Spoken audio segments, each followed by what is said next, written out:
love her to death. She's wonderful. You're going to love her as well. Janet Blake.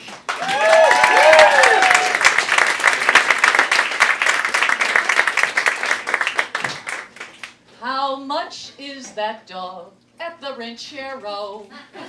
The one with the AKC certification? He's a lot. And I told my husband I wasn't ready for Cooper, the purebred lab. I still missed Will, our rescue shepherd mix, our go-between for 15 years. I adored Will, and that's a word that good Catholic girls are only supposed to use for the Holy Trinity. If Will sensed a chilliness between Brian and me, often, he would take turns warming our feet until we got the hint and we were kinder to each other. That dog brought out the best in us. It just seemed rude to replace him so quickly. My grief when Will died scared me. My husband interrupted my weeping. Good God, woman, if I die before you, I hope you cry like this for me. Not a chance. Unlikely I will ever cry like that again. Brian said a new dog would make our lives happier, or at least his.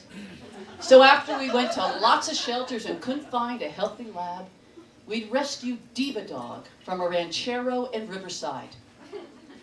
The first time we laid eyes on Cooper, he was being chauffeured in a red Jeep from the swimming pool to the stables by the 6-year-old master of the manor. You know, if Will was the Homer Simpson of dog, Cooper is the Angelina Jolie. On the ride home, he looked up at me from his fleece-lined whisker basket, and he's almost pure white with big brown eyes and long platinum eyelashes. He has a soft mouth, suitable for retrieving ducks. He is a beauty, and he knows it. Now, Will was so ugly that no one would want to pet him. And the one time I took him to a dog park, he quivered at my side. So I was determined with Cooper to socialize him. So after he got all his shots, I took him down the street of our little town, and an Armani-clad guy came rushing towards us. Hey, V, hold on a sec. I gotta hug this dog. He put down his phone, and then he started molesting my puppy. Hey, good boy. Hey, good boy. Oh, This happens every day. Businessmen, construction workers, retired old farts, just because they're crossing our path, they think they have to touch Cooper. And I'll tell you what I've learned from this. That, you know, pretty young blondes, they don't seduce men. Men just can't keep their hands off of them. I've become protective of Cooper. Mister, that dog you just groped, he is more than a pretty face. He's smart, too. You should see him play fetch. I began sounding like one of those creepy stage mothers, you know, at a beauty pageant. And at night, I gently clean his eyes and wipe out his ears and brush his teeth. I didn't do any of this with the dog I loved. I don't know what it is about this dog. I'll tell you, the kicker came. The night I returned home late, probably from here, and I heard the voice of Anita Baker coming from our living room stereo. And I thought, at last, my wannabe cowboy husband isn't listening to Willie or Hank or Waylon. He's missed me, and he's caught up in the rapture of love. I make my entrance through the swinging door, and there is Brian dancing with Cooper. My husband doesn't dance with me. And he wasn't silly dancing with Cooper's hind legs on the ground like some dumb circus act.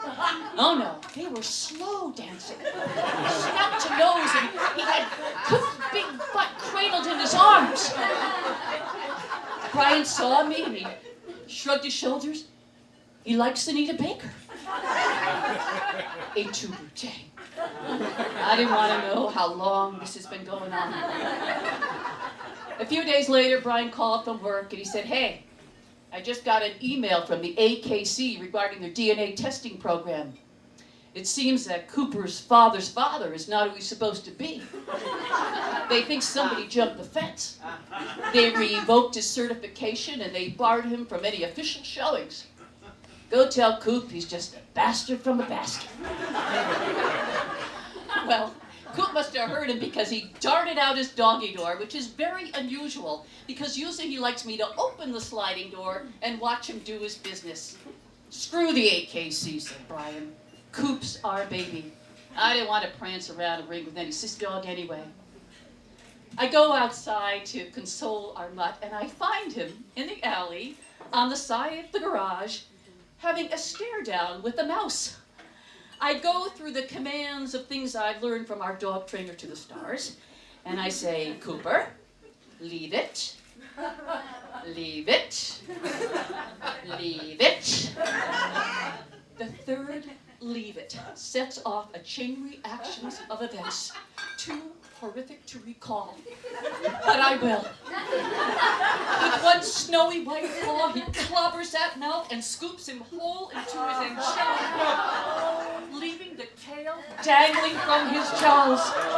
He rushes past me into the house, and all the while I'm yelling, drop it, drop it, drop it. I'm thinking, oh no, not a mouse in the house. I chase him through the den, through the kitchen, around the butcher block table, and then he stops and he stares up at me. And I take his big glass treat jar and throw down one treat and then another. This usually stops all bad behavior. But it doesn't. He looks at me and he still has that rodent squirming in his soft bird dog mouth. And he looks at me as if to say, 2 Charlie Bear liver treats for a mouse? As if! Okay, pretty boy. You want motivation? I take that jar and I pour out hundreds of treats, flooding him with temptation. Take that, pretty boy. He looks up at me and tilts his head and chomps down hard on that mouse. Bits of rodent spray from his lips. And then with his tongue, he circles round and takes it all the leftovers. He chomps and chomps, and then with a Hannibal Lecter slurp, he reels in the tail. I thought I was going to have a heart attack. I didn't know whether to call 911 or Brian. Brian, should I call the vet? Should I get a shot?